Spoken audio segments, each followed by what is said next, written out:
et qui me font sentir qu'ils ont envie que nous travaillions ensemble, ce qui sera un plaisir. Donc, vous l'avez dit, vous pourrez intervenir régulièrement sur tous les sujets d'actualité, c'est votre émission.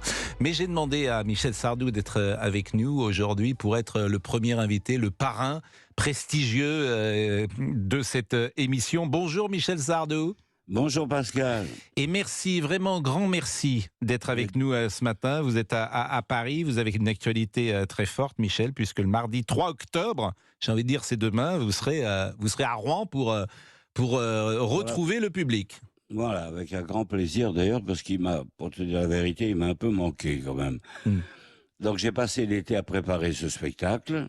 D'abord, je te souhaite, puisque je suis ton parrain, tout le bonheur possible. Cette radio est formidable. C'est là où j'ai débuté d'ailleurs. C'est à Europe qu'on a passé pour la première fois mes disques, et pour la première fois on s'est fait interdire par le général de Gaulle d'ailleurs. C'était avec les Ricains. Avec les Ricains. Qui n'étaient pas là. On serait tous en Germanie. Qui n'étaient pas là. On serait à saluer je ne sais qui, à parler de je ne sais quoi. Oui, voilà, c'est ça. Vous chanterez d'ailleurs les Ricains le 3 octobre ? Bien sûr, bien. Alors je prépare un spectacle, viens le voir, parce que je te jure, j'ai mis le paquet. Là, il va y avoir des effets, c'est bien simple, j'ai presque envie de me teindre en rouge et de faire comme Mylène Farmer, tu vois. Pourquoi pas ? Pourquoi pas Non, je l'aime beaucoup, Mylène, mais ça va être un grand spectacle, on a fait des inventions spéciales pour des effets particuliers, ça sera très différent de ce que le public connaît de moi depuis des années et des années. Voilà. Vous avez dit une chose peut-être qui surprendra, vous avez dit que le public vous avait manqué. Est-ce que vous-même, vous avez été surpris de ce manque ? Non, j'ai pas été surpris. Je m'en doutais un peu, parce que j'aime beaucoup le théâtre, tu le sais, mais ce n'est pas la même chose d'entrer dans une salle de théâtre, de jouer un personnage qui n'est pas le tien, de dire un texte que tu n'as pas écrit, et là, c'est moi qui rentre, c'est moi qui parle, c'est moi qui écris ce que je dis, et je suis en face de salles immenses. C'est très impressionnant, et les accueils en général sont beaucoup plus chaleureuses qu'au théâtre où, évidemment, les gens ne savent pas ce qu'ils vont voir. Ils connaissent pas l'histoire. Là, ils connaissent mes chansons. Donc, ils s'attendent à ce que je chante celle-ci, celle-là, pas celle-là, laquelle il va retirer, laquelle il va ajouter, est-ce qu'il en a une nouvelle?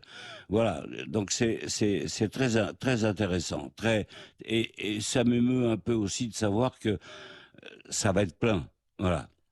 C'est plein, effectivement, puisque vous avez manqué à ce public. Vous serez à Rouen le 3 octobre, à Caen le 4 octobre, au Mans le 6 octobre. Vous allez faire une tournée avant de venir à Paris La Défense du 16 mars à partir du 16 mars 2024. Oui, c'est un secret hein, pour le moment. Vous dites pas ni la première chanson ni la dernière. On sait rien. Non, j'ai rien parce qu'on est en train de le monter. Oui. Et comme j'ai fait des choses très compliquées, qui sont très difficiles à monter, il faut que je les voie, parce que pour l'instant je les vois sur plan, je les vois sur écran, parce qu'on me montre vaguement des montages en écran, mais je me suis jamais mis à la place du public qui lui va être assis, va payer sa place et va regarder en vrai. Donc les 3 premiers jours de répétition, je regarde ce que j'ai rêvé de faire. Est-ce que c'est bien, est-ce que c'est pas bien, est-ce que ça va leur plaire, est-ce qu'ils vont être surpris, est-ce que ça vaut le coup? Voilà. Michel Sardou est sur Europe 1 ce matin. Michel, évidemment, il y a un travail important dans ces cas-là et de préparation. Et la voix, cette voix magnifique, la vôtre, que le public aime tant, est-ce que cette voix, il faut la travailler, la trouver? Est-ce qu'elle est au point ou est-ce que c'est difficile? Elle est au point, mais pour te dire la vérité, tu sais que j'aurai 77 ans pendant la tournée, donc j'ai perdu un peu de la puissance. Et ce qui est normal, tous les hommes à partir de 50 ans perdent un ton, en général. Moi, j'ai perdu un ton. Voilà, mais... Donc vous montez un peu moins haut, par exemple, sur des chansons comme Le France. Un tout petit poil moins haut, il n'y a pas le contre-ut. Mais s'il y en a un dans la salle qui s'en rend compte, je rembourse sa place.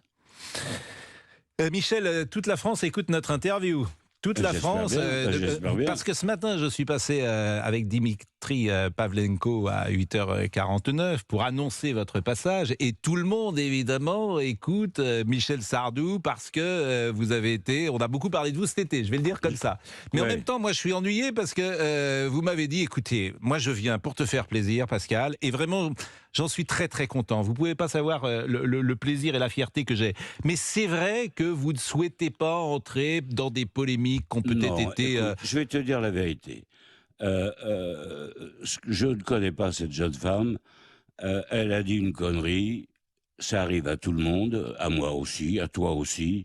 Elle m'a envoyé un mail très gentil où elle s'excuse en fait, et moi je lui ai répondu un mail très gentil où j'ai pas de raison de lui en vouloir. Ce qui m'étonne, c'est que ça prenne une telle proportion et que ça dure si longtemps. Ce n'est jamais que l'histoire d'un mariage irlandais. Je ne vois pas ce qu'il y a de polémique là-dedans. On a le droit d'aimer mes chansons ou de ne pas les aimer. Nous sommes un pays libre. Et il faut qu'elle sache, qu'elle comprenne, que tous les gens comprennent que quand on écrit une chanson, tout du moins dans mon cas, je n'écris pas pour plaire à tout le monde. Je l'écris pour plaire au maximum de public possible, mais il est évident qu'il y a des gens qui ne l'aimeront pas. C'est pas grave. Ça vaut pas la peine de déclencher une polémique ridicule où on ne sait plus de quoi on parle, de la droite, de la gauche, de machin. Non, j'ai écrit des chansons polémiques, et j'en suis conscient, je les connais, mais celle-là, franchement, un mariage irlandais, il n'y a pas de quoi se déclencher une guerre civile, quoi. Bon, ça montre la place aussi que vous occupez dans la société française. Hein. Et puis, puisque vous en parlez vous-même, c'est vrai que cette jeune femme a été surprise de l'ampleur de l'ampleur de la polémique et elle-même a reçu des menaces de mort. Donc Oui, voilà, c'est pour ça que je lui ai répondu. Mais vous savez ce qu'elle devrait faire? Elle devrait venir chanter sur scène avec vous cette chanson. Moi, je crois qu'elle n'y arriverait pas. Je crois que c'est trop haut là pour elle. Donc ça serait... ou alors elle devrait la chanter toute seule, pourquoi pas sur les réseaux, et puis ça éteindrait peut-être... Elle a sa vie, j'ai eu souhaite d'avoir une longue carrière, mais je veux dire, abstenons-nous d'entretenir une polémique qui n'en est pas une. Bon, on a tous un jour eu, par maladresse, on a dit quelque chose qu'on regrette après ou qu'on regrette pas, mais c'est dit, c'est fait. Faut arrêter de prolonger cette histoire qui n'en est pas une entre nous, franchement. Bah écoutez, bravo, je pense bravo pour votre classe, votre intelligence, et je pense que tout votre public appréciera les mots que vous venez de dire à l'instant. J'ai vu également hier, mais on a dit qu'on parlait pas de politique, hein, mais j'ai vu que dans le congrès de rentrée des Républicains... Oui, Ciotti. Voilà, Ciotti, mais alors je sais pas qui chantait, pas trop mal d'ailleurs, parce que c'est quand même difficile à chanter, les lacs du Connemara. Oui, c'est pas facile. Voilà, mais alors je sais pas, ils ont pas repris votre voix, et c'était une chanson ou un chanteur qui était peut-être dans la salle, vous voyez. Bon, je ne sais pas si vous avez un avis sur le chanteur qui reprend, je ne sais pas, non, qui reprend cette chanson que j'ai entendue évidemment tout l'été, parce que dans les soirées, toutes les soirées des grands, des petits se terminent aujourd'hui avec les lacs du Connemara. Alors on voulait juste, Michel, faire plaisir à une auditrice qui est une de vos fans absolues, et qui voulait peut-être vous passer un petit bonjour, puisque c'est un peu le sens de cette émission, bien sûr, de faire intervenir les auditeurs. Et nous sommes avec une auditrice. Bonjour. Oui, bonjour. Vous êtes Chantal? Oui. Bon, vous vouliez dire un mot peut-être à Michel Sardou. Vous avez déjà pris vos places pour le concert de Michel? J'ai pris ma place et je veux lui dire que je viens le 14 novembre à Nantes. Très bien. Voilà, je pourrais chanter les lacs du Connemara avec vous parce que je les connais et que je connais toutes vos chansons parce qu'on a pratiquement le même âge et que je pense que j'ai grandi avec vous en même temps, en connaissant vos chansons tout le temps, en allant vous voir à chaque spectacle, en vous ayant vu dans les petites salles, dans les grandes salles, et partout. Et voilà. Et si ce matin on m'avait dit que je pourrais vous parler, j'aurais été très étonnée. Mais voilà. Donc je suis ravie de commencer l'émission de Pascal Praud avec vous et avec Pascal. C'est vraiment, je dirais, un honneur pour Très moi. bien, je vous remercie, chère madame. Je vous connais depuis toujours, voilà. Ah, merci, Et merci Chantal de ces mots. En plus, Michel, je sais qu'11h14 pour vous, généralement, c'est pas la meilleure heure. Bah, c'est l'heure où je me lève, oui. Bon, ben là, vous êtes bien debout. Ce que je vous propose, avant de se dire au revoir, c'est peut-être de laisser passer une page en couleur, comme disait celui que j'écoutais quand j'avais 18 ans, qui s'appelait André Arnaud, qui était à l'antenne à l'heure à laquelle je serais moi-même à l'antenne tous les jours. Il faisait le 12h30. André Arnaud, c'était un journaliste merveilleux et des Mais je me anciens. rappelle très bien. Exactement, il disait une page en couleur pour les pages de pub. Donc je propose une page en couleur et on revient. Pascal Praud et vous, jusqu'à 13h sur Europe 1. Excellente matinée sur Europe 1. Vous écoutez Pascal Praud et vous, Pascal, on vous retrouve tout de suite avec votre invité, le parrain de l'émission de ce lundi 28 août, Michel Sardou. Et c'est un honneur et une fierté évidemment d'être avec Michel Sardou, qui, ça c'est un des événements hein, bien sûr de la fin d'été et de cet automne, mardi 3 octobre. Vous serez à Rouen. Je voyais que je regardais un des plus gros succès de Michel Sardou, c'est La maladie d'amour. La maladie d'amour à 50 ans, Michel.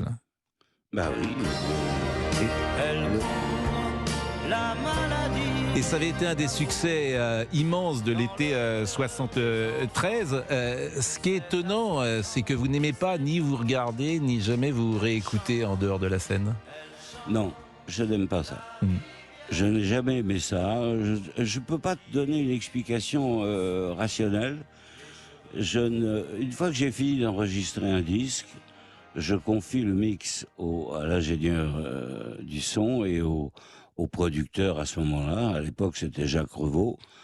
Et ensuite, il y a eu Jean-Pierre Bourter, il y a eu Robert Goldman, il y a eu tout ça, mais je n'écoute plus ce que j'ai fait. Je fais 3 prises, pas plus.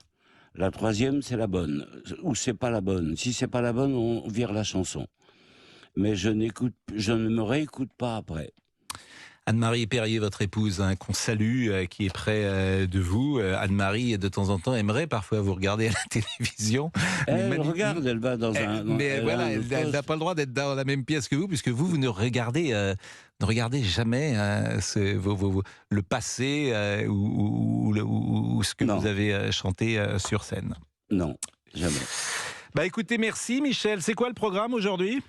Bah aujourd'hui, je m'en vais. Je vais faire 3 jours de vacances. Parce que j'ai pas pris de vacances, en fait. J'étais en Normandie, j'ai eu un temps de merde tout l'été. J'ai pas pu sortir de chez moi. J'ai travaillé. Vous n'avez pas pu sortir de chez vous, peut-être pas exagéré quand même. Vous pouviez. Je suis pas sorti. Je ne suis pas sorti. Une fois, j'ai été bouffé dans un restaurant à Deauville. C'est tout. Et encore, le restaurant, il était qu'à moitié restaurant puisqu'il n'y avait pas de personnel. Donc, j'ai bouffé comme j'ai pu. Et, vous êtes assez sauvage quand même. À moi, oui. Bah, tu le sais bien que je suis sauvage. Tu le sais bien. J'ai inventé le Néandertal. Moi, bon, donc là, par exemple, tout le mois de juillet, vous voyez personne. Juillet, août, vous voyez personne. Vous êtes avec Anne-Marie quasiment tout le temps. Voilà, on est à la maison. Mes chiens. Voilà, mon perroquet avec lequel je suis fâché. Vous êtes fâché avec votre perroquet ? Oui. Et pourquoi ? Parce qu'elle m'a mordu. Et ça fait très mal. Et voilà, j'y parle plus. Donc là, vous prenez 3 jours de vacances ? Oui, je vais chez mon copain Georges Blanc, à Vonas. Je vais me reposer là-bas, je suis tranquille. Et je vais bien bouffer. Parce que là-bas, au moins, on est sûr de ça. Et voilà. Il faut être en forme quand même, le 3 octobre. Il faut être en forme le 3 octobre. Est-ce que vous faites un peu de sport ? Beaucoup. J'arrête pas. Je monte mon escalier pour aller dans ma chambre et je descends mon escalier non, pour mais il aller faut dans du le salon. souffle quand même pour... Mais t'inquiète pas, le souffle, il est là. Il n'y a aucun problème. C'est pas le sport qui donne du souffle pour un chanteur. D'abord, on ne se sert pas de ses poumons pour chanter, on se sert de son ventre, de son diaphragme. Donc voilà, t'inquiète pas, tout ira bien, la voix sera là, le geste précis, et j'ai du ressort, comme disait comme disait Charles Aznavour. Eh bien, Voilà. écoutez, merci. Vraiment grandement. Et puis, on peut se quitter peut-être. Bah, moi, je te souhaite bonne chance. Ouais, c'est parce vraiment que gentil. Moi, ça me touche beaucoup. Cette radio mérite d'avoir de bonnes émissions. C'était une radio qui a dominé pendant très longtemps toutes les radios de France. Et je pense qu'elle mérite maintenant de remonter un peu, de reprendre sa place. Et si j'ai un conseil à donner je ne sais pas qui est le patron maintenant d'Europe 1, je ne sais pas qui appartient à Europe 1, mais... Alors, je vais vous répondre. Europe 1, c'est Arnaud Lagardère. Oui. Et il est dans la suite de Jean-Luc, bien sûr, son père.